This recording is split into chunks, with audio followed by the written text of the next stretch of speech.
The 2026 World Cup has arrived. In theory, this should be the time when the United States is preparing to welcome a massive wave of tourists. The hotels should be fully booked, plane tickets should have been sold out, airports should be packed with fans from all over the world. But what is happening is completely the opposite. Nearly 80% of hotels in the World Cup host cities reported that bookings were lower than expected. The number of bookings from Europe is decreasing. Many international tourists are canceling their plans or choosing other destinations instead of the US. The strange thing is that FIFA has sold over 5 million tickets. So, if millions of people are buying tickets to watch the World Cup, where are they? Why hasn't the biggest sporting event on the planet created the travel frenzy that everyone imagined? And more importantly, is this a sign that America is facing a much bigger problem than soccer? Today, we will explore why the World Cup is coming. But the world seems to be not coming. Let's get started. Before talking about the deserted airports or the hotels still with vacant rooms, we need to go back to the moment everything began. Because if we look at the initial promises, the 2026 World Cup was supposed to become one of the biggest economic boosts in US history. When FIFA announced the plans for the 2026 World Cup, the message conveyed was almost irresistibly appealing. This will be the largest World Cup ever, with 48 national teams, 104 matches, and millions of fans from all over the world. The FIFA president at the time even referred to this tournament as 104 Super Bowls. Just that comparison alone was enough to make the host cities open their eyes wide. Because for Americans, the Super Bowl is not just a football game. That is a money-making machine. And here is the noteworthy point. According to many economic studies, a Super Bowl can bring nearly $1 billion in economic value to the host city, from hotels, restaurants, transportation, retail, to image promotion. So if the World Cup is equivalent to 104 Super Bowls, just imagine how massive that economic pie would be. FIFA predicts that the tournament could generate up to $30.5 billion in economic value and support around 185,000 jobs.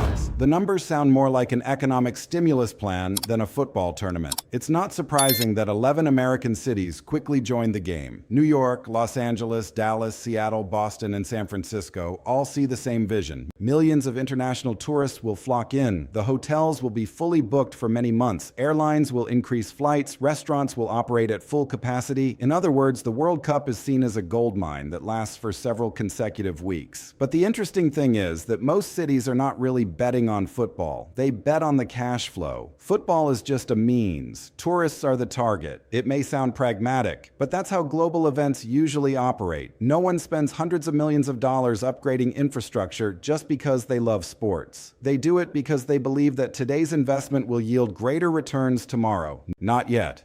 When the forecast reports were released, many hotels began raising room rates very early. Many businesses are hiring additional staff.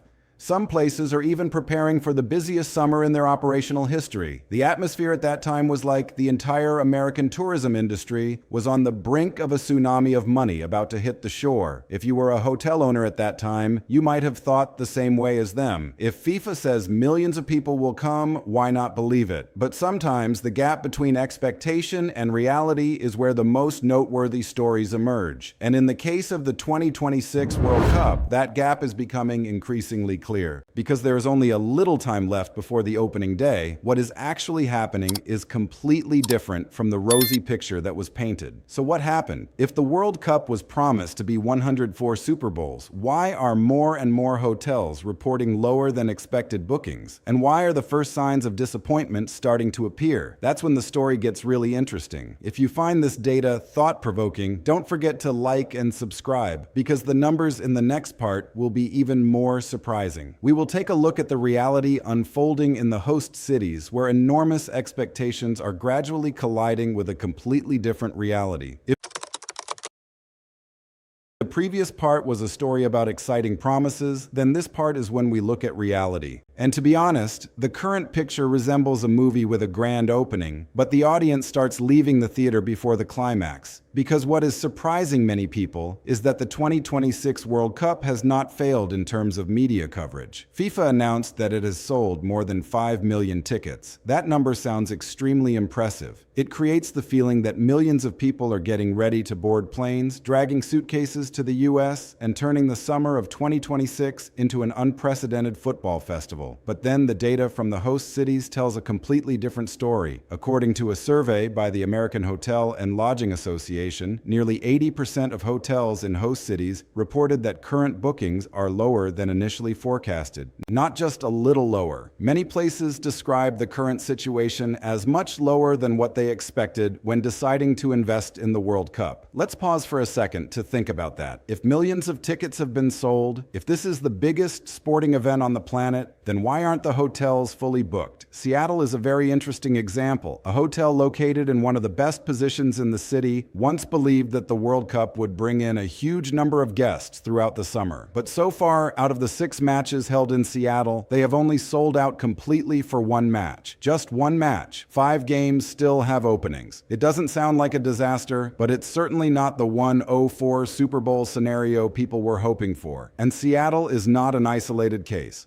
Boston, Philadelphia, Los Angeles, and even New York are also experiencing similar situations. This is the second wow point. Some hotels have reported that current bookings are not only below World Cup expectations, but also lower than a typical summer. Imagine you are preparing for a storm of tourists to arrive, but then you look out the window and see everything is just as crowded as a regular weekend day. That is the feeling that many travel businesses are experiencing. This leads to an extremely interesting paradox. The World Cup is still selling tickets, but guests are not booking hotels. The matches still attract attention, but the wave of tourism that the host cities are waiting for has not yet arrived. It's like a sold-out concert, but the parking lot outside is still half empty. So where is everyone? This is a question that more and more travel experts are starting to ask. Are fans choosing Airbnb instead of hotels? Are they just coming for the day and leaving? Or is there something bigger happening behind these numbers? If you think it's just a matter of room rates, then the next data might surprise you even more, because when we dig deeper, we will find that many international travelers do not only consider financial matters. They are considering something much more important, the feeling of whether the trip to the US is truly worth it. And that's where the story begins to shift from economic to psychological.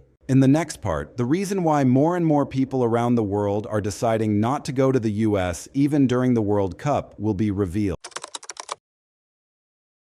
If in the previous section we talked about hotels with available rooms and dwindling expectations, then now we need to delve deeper, because sometimes the issue doesn't lie in hotel prices, doesn't lie in plane tickets, but in something much more intangible: feelings. For decades, America has not just been a travel destination. America is an icon for millions of people around the world. A trip to New York, Los Angeles, or Las Vegas used to feel like a milestone in life. But the interesting thing is that when travel experts started asking why many people are no longer excited about the 2026 World Cup as expected, the answer they received was not, "I don't like soccer, but I'm not sure I want to go to the US right now."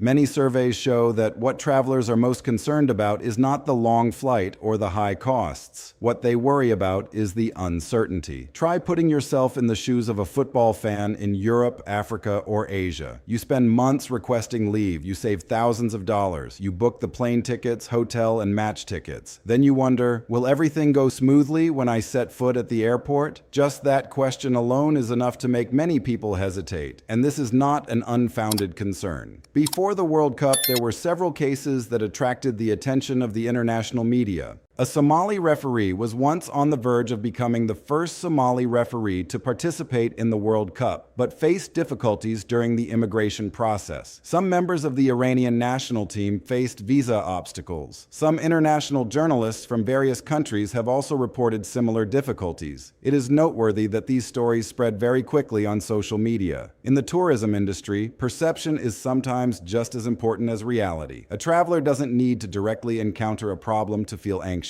As long as they read enough stories about others facing difficulties, they will start reconsidering their plans. Traveling is like crossing a bridge. When the bridge feels sturdy, people are ready to cross. But when doubt arises, even if the bridge is still there, many people will choose to turn back. The insight here is very simple but extremely powerful. People are not afraid of the journey. They are afraid of the risk. No one wants to spend a few thousand, fly halfway around the world, and then live with the uneasy feeling that everything could change at the last minute. That is why many experts believe that today's travel competition is no longer a race between the most beautiful destinations. It's a race between places that feel easy and places that feel complex. And if you find this thought-provoking, give the video a like and subscribe, because the next part will reveal an even more surprising paradox. Even those who still want to go to the US are facing another barrier: cost. And when looking at the World Cup ticket prices, hotel costs, and the total expenses for a trip, many people are starting to ask a very practical question. Is this experience still worth the money? That is the next twist in the story.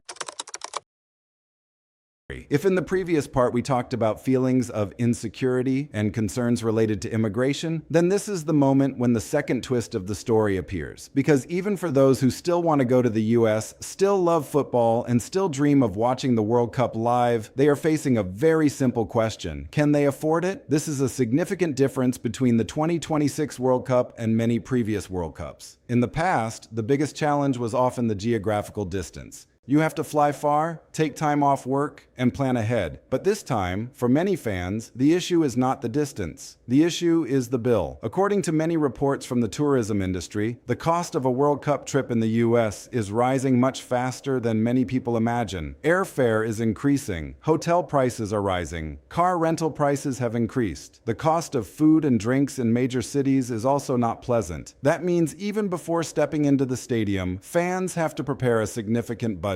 Jokingly, sometimes the most thrilling moment isn't when the favorite team steps onto the field, but when checking the bank account balance. But everything becomes even more noteworthy when looking at the ticket prices. There is a figure that has left many people astonished. Some group stage tickets have been recorded at prices starting from around $500. The semifinals have ticket categories exceeding $10,000. Meanwhile, some of the best remaining tickets for the final are listed at nearly $33,000. To put it into perspective, that's enough money for many families to take a long trip through several countries, or even the price of an old car in many places around the world. And this is the most important thing in this part. Traditional football fans are not people who live by the numbers on the financial market. They are the ones who save little by little after work. They are the ones who counted down for 4 years to immerse themselves in the World Cup atmosphere just once. But when the total cost of the trip began to exceed the means of the average middle class, something very interesting happened. The event still sold tickets, but the ticket buyers were no longer the same as before. In other words, the World Cup is not lacking in spectators, but it risks losing the very group of people who once created the soul of the tournament. Think about this. If a family had to choose between a month of summer vacation with their children and a few days of watching football at the same cost, what do you think they would choose? This is no longer a sports story. This is a story about priorities in real life. Perhaps that's why more and more fans are choosing to stay in cheap motel, rent Airbnbs far from the center, or even decide to watch the World Cup on screen instead of being present at the stadium. And the paradox is that this is putting more pressure on hotels in the host cities than ever before. But what if part of the reason for this situation doesn't come from the tourists, but from the way the World Cup is organized? Because the deeper we dig, the more the story reveals that some decisions have inadvertently created a very strange effect. Everyone that there would be huge crowds, but as the opening day approaches, many rooms remain empty. And that is where we will explore next. At this point, the story begins to take a more controversial turn because more and more people in the hospitality and tourism industry are asking a very uncomfortable question. Is part of the problem coming from FIFA itself? It sounds paradoxical. An organization that created the World Cup inadvertently caused those who benefit from the World Cup to face difficulties. But let's look at what has been happening over the past few months. According to reports from the American hotel industry, FIFA booked a huge number of rooms in many host cities very early on. That's completely normal. A major event requires accommodation for staff, partners, media, and related units. The problem lies in the fact that hotels look at those bookings and believe that a huge wave of tourists is on the way. They start adjusting their business strategies. They raise the room rates. They increase the operating budget. They are preparing for the busiest summer in many years. But then the unexpected happened. As the tournament approached, FIFA began releasing a large number of previously booked rooms. In some cities like Boston, Dallas, Los Angeles, Philadelphia, or Seattle, hotel associations reported that the cancellation rate for rooms sometimes reached nearly 70%. Imagine this like a restaurant being informed that a group of 500 people is about to come for a meal. The restaurant ordered more ingredients, hired additional staff, and prepared more tables and chairs. On the day of the event, the group of guests informed that there were only 150 people left. Technically, no one violated the contract, but the consequences are still there. Many experts call this phenomenon artificial demand. That is, the market sees a very large demand and reacts by increasing prices, but the actual demand is not that high. As a result, a vicious cycle emerged. The hotel sees high demand, so it raises prices. Tourists see the prices are too high, so they hesitate or look for other options. In the end, the hotel has vacant rooms, but the tourists think everything is too expensive. The most interesting thing here is that both sides are acting rationally based on the information they have. But the system creates an outcome that no one wants. The hotel thinks guests will come. Tourists think there are no rooms that fit their budget. And in the end, both are disappointed. That's why many fans are turning to Airbnb, motel, or areas dozens of kilometers away from the center. Some groups of fans even accept driving for hours to save a few hundred per night. This may be good for their wallets, but it's not good news for the hotels that had hoped the World Cup would bring a golden season. Of course, FIFA believes they have adhered to the signed commercial agreements, and procedurally that may be completely correct. But the more interesting question is whether that operation inadvertently creates misleading signals for the market. What do you think about this? Is this simply the normal law of supply and demand? Or is it an example of how overly optimistic forecasts can lead to unintended consequences? Is this really a story about football, or is the World Cup merely revealing a deeper issue that the American tourism industry has been quietly facing for a long time? Up to this point, we have talked about empty hotel rooms, expensive tickets, visa concerns, and even the controversies surrounding FIFA's management of the tournament. But if we only stop at the World Cup, perhaps we are missing the most important part of the story. Because the deeper we look into recent travel data, the more it feels like the World Cup is not the cause. It is just a flashlight illuminating a problem that has existed before. Not only Seattle, Boston, or Dallas are showing signs of a slowdown in visitor numbers. In recent years, many iconic American cities such as Los Angeles, Las Vegas, New York, and San Francisco have also continuously faced reports showing a slowdown or decrease in international visitors during certain periods. What is noteworthy is that these are names that were once almost immune to the concept of lacking visitors. Just mentioning New York brings to mind Times Square. Mentioning Las Vegas brings to mind the dazzling lights all night long. Mentioning Los Angeles is mentioning Hollywood. These cities used to be like giant magnets attracting tourists from all over the world. But no matter how strong the magnet is, it must face a reality. When the world changes, attraction can no longer be taken for granted. And this is the deepest part of the whole story. For decades, America didn't really need to persuade people to come. Tourists come on their own. International students come on their own. Investors come on their own. Global companies find their own way here. That attraction is so strong that it feels like gravity. No one questions whether America is still attractive. That's almost a given. Nowadays, the world has more choices than ever. Dubai is attracting tourists with its massive projects. Singapore is building an image as a modern and convenient hub. Japan is booming in international tourism. Thailand, South Korea, Spain, Portugal, and even many Middle Eastern countries are fiercely competing for the same tourism dollar. If before the game resembled a stage with only a few main actors, now the stage is crowded with people. That doesn't mean the US is disappearing from the global travel map. Not at all. The US is still one of the biggest destinations in the world. But the difference lies in the fact that people are starting to think more before deciding to come. It's a small behavioral behavioral change, but a very significant change in meaning. Because when a country is used to people coming on their own, having to compete to attract them back is a completely different feeling. Think about this. If the World Cup, the biggest sporting event on the planet, is struggling to generate the expected wave of tourism, what does that say about the bigger picture behind it? This is no longer just a story about football matches. This is a story about national image, economic appeal, global tourist perceptions, and a world changing much faster than many think. And now it's time for us to move on to the final question. Is the issue really the World Cup ticket prices or visas? Or are all those things just manifestations of something much deeper? Something that cannot be measured by the number of tickets sold or the number of hotel rooms booked. That is the point that connects the entire story together.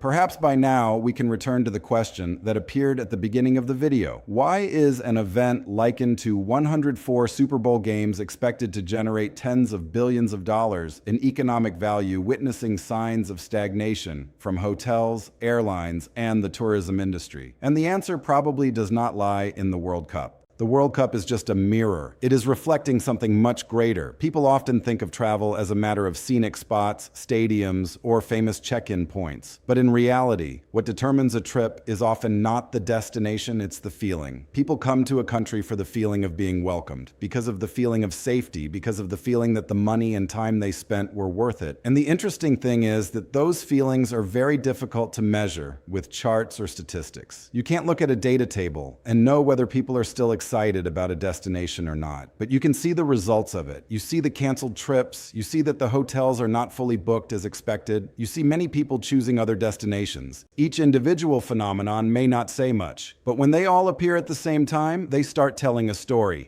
about perception, a story about images, and a story about faith. That doesn't mean America is losing its position. The United States remains one of the most influential countries in the world, still possesses iconic cities, and continues to attract tens of millions of tourists each year. But here is a point worth pondering. For the first time in many years, that allure can no longer be taken for granted. In a world where travelers have countless choices, attraction is not something that lasts forever. It needs to be maintained, refreshed, and continuously reinforced. So perhaps the most noteworthy aspect of this story is not the vacant hotel rooms, nor the flights that are not fully booked, but rather the question that very few people think the United States will have to face. If even the World Cup cannot create the expected wave of tourism, then is the problem really with soccer? And even deeper in the eyes of the world today, what makes a country a place where people truly want to go? That's the whole story about the deserted airports, canceled trips, and the questions arising on the eve of the 2026 World Cup. Whether the reasons are costs, traveler psychology, travel barriers, or changes in global travel trends, one thing is certain: the reality is far from the initial expectations. And what about you? In your opinion, will the 2026 World Cup truly provide the economic boost that FIFA and the host cities have been hoping for? Or will this be a lesson showing that even the biggest events in the world cannot go against changing economic and social trends? Please leave your comments below.